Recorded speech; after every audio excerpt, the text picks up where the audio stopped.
Bienvenue à tous, on se retrouve pour parler de la Coupe du Monde. Rabotaï, nous aussi les Juifs, on kiffe le football, on adore le sport. Vous allez me dire, les rabbins, ils aiment pas ça. Ils aiment pas qu'on fasse du bitou Torah, qu'on n'aille pas étudier, qu'on regarde la télé, et ainsi de suite.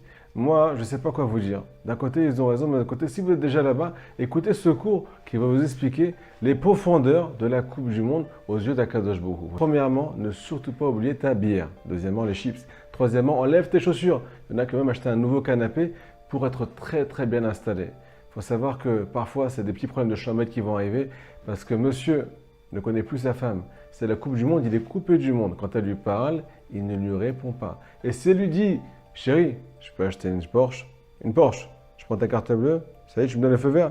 Il lui répond, oui ma chérie, allez, écarte, tais-toi, laisse-moi regarder mon match. Il y en a d'autres qui vont être très contentes et pourront aller avec leurs copines, vaquer. Leur mari est complètement occupé. Il y en a d'autres qui seront malheureuses, malheureusement, parce qu'elles n'ont plus de mari. Et elles se posent la question, j'ai tout fait pour l'attirer.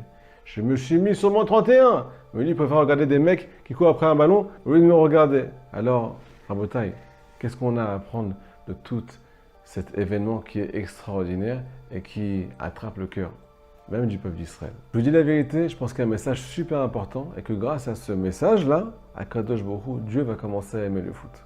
Mais que pour celui qui regarde le match avec ce message. Donc faites-le passer, prenez-moi au mot.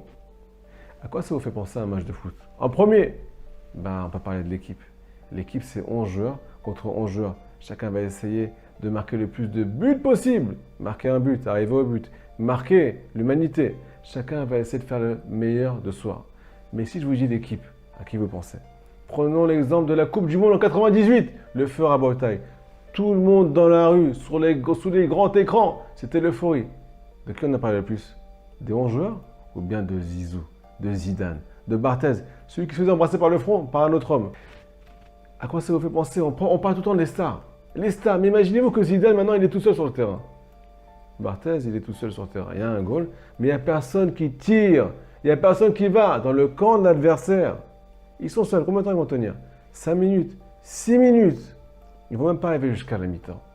Qu'est-ce qu'on apprend de là? Est-ce qu'il n'y a pas un message pour nous, le peuple d'Israël? Pour la team Israël, pour l'équipe d'Israël, celle qui va gagner la Coupe du Monde. Pas parce qu'elle va se couper du monde, parce qu'elle va influencer du monde. Elle va influencer le bas monde avec le message qu'on est en train de donner aujourd'hui. Et bien tout simplement, chacun il a son rôle. Et si on n'est pas 11, si on n'est pas tous ensemble les amis, on ne pourra jamais arriver à gagner le match de notre vie et arriver à notre but et à marquer l'humanité. Chacun a un rôle très particulier, mais ça on l'oublie parce qu'on est étouffé par nos défauts. Mais j'ai une parole de Rabbi Nachman à vous transmettre aujourd'hui. Quand j'ai vu cette parole-là, je vous dis la vérité, j'étais époustouflé. I'm shocking! Je suis retourné en arrière, je crois que j'ai fait 2 pas en arrière. Là-bas, Rabbi Noah Kadosh, il nous dit que c'est quoi le jour de la naissance d'un juif? C'est le jour où Kadosh Baruch Hu a décidé que la création ne pouvait plus évoluer sans lui. Sans toi qui regardes cette vidéo. Le jour où tu es né, ça veut dire que Dieu a décidé que c'était plus possible sans tes crises de nerfs, sans ta sensibilité, sans ton côté artistique, sans tes questions, sans tes inquiétudes. Tu apportes quoi que tu sois, quoi que tu fasses. Tu ne te rends pas compte de ça. Tu ne connais pas ta valeur. Tu ne sais pas que toi, peut-être que tu es un défenseur.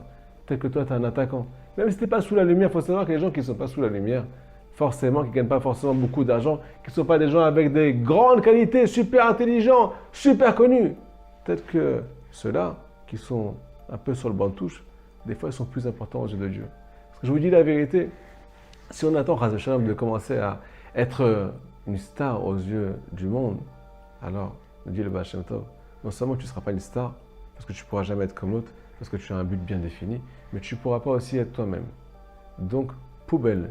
Non seulement tu es en train de détruire ton monde intérieur, tu perds le match de ta vie, mais tu es en train de faire perdre le peuple d'Israël. À cause de toi, les gens, ils ne vont pas gagner. Le peuple d'Israël ne va pas gagner. La team Israël, on ne va pas gagner, nous, l'équipe d'Israël, parce que tu ne connais pas ton potentiel. Imaginez-vous qu'à l'armée, alors il n'y a pas de cuistot. Comment tu veux qu'ils aillent au front? Comment tu veux qu'on ait des forces pour combattre l'ennemi? Imaginez-vous qu'il n'y a pas des gens qui viennent soutenir la Torah. Financièrement, oui, vous entendez.